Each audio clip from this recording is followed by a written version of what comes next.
Hey guys, so wanted to have a quick chat with you about proper breathing and bracing when we're doing a lot of movements, but mainly lifting movements like squatting, deadlifts, and then it does go into play with dynamic movements, overhead movements, and things like that.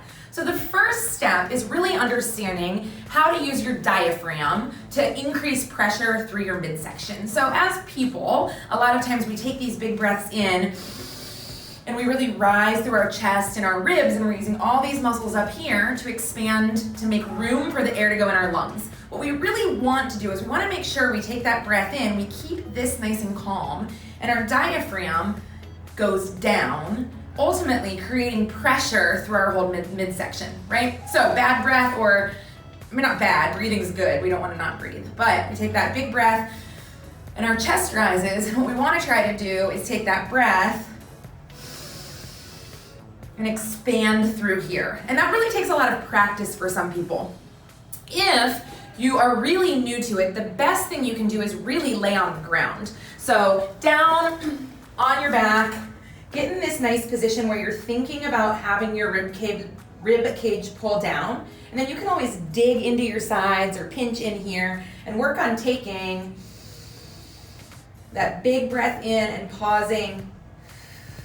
And then you can even practice holding it as you exhale, keeping that pressure in your midsection. Kind of as if we're lifting, we might want to keep pressure there. So that's your first step, is working on increasing your pressure through your midsection with that good breath.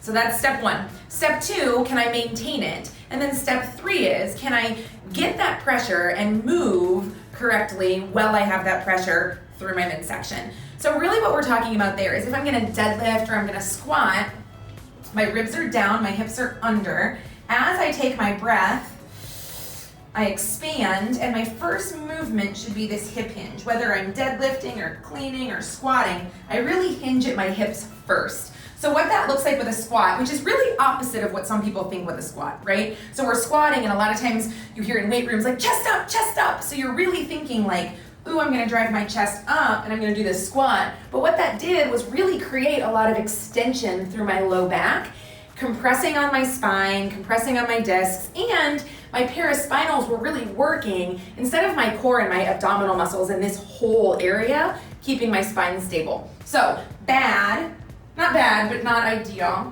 We're gonna really extend.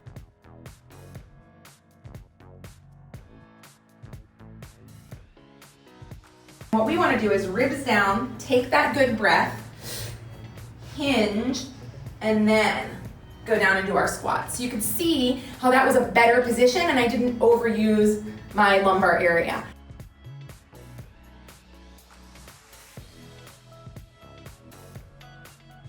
Same thing goes for deadlifts. We all know with deadlifts we don't want to round, but we also don't want to really overextend because then this isn't working anymore. So exact same concept.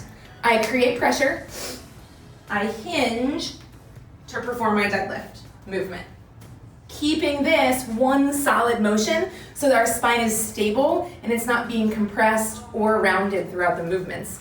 You can use that for all your lifts then, setting up for clean, doing overhead squats, doing front squats, but it starts, like I said, with step one, increasing pressure on your breath, then practicing proper movement patterns with that hip hinge, never letting your ribs really expand up or your hips rock backwards. So give that a try. If you need any help with it, please make sure you reach out to us because we want to make sure everyone is nice and strong and stable, stays injury-free, and lifts as much weight as they possibly can.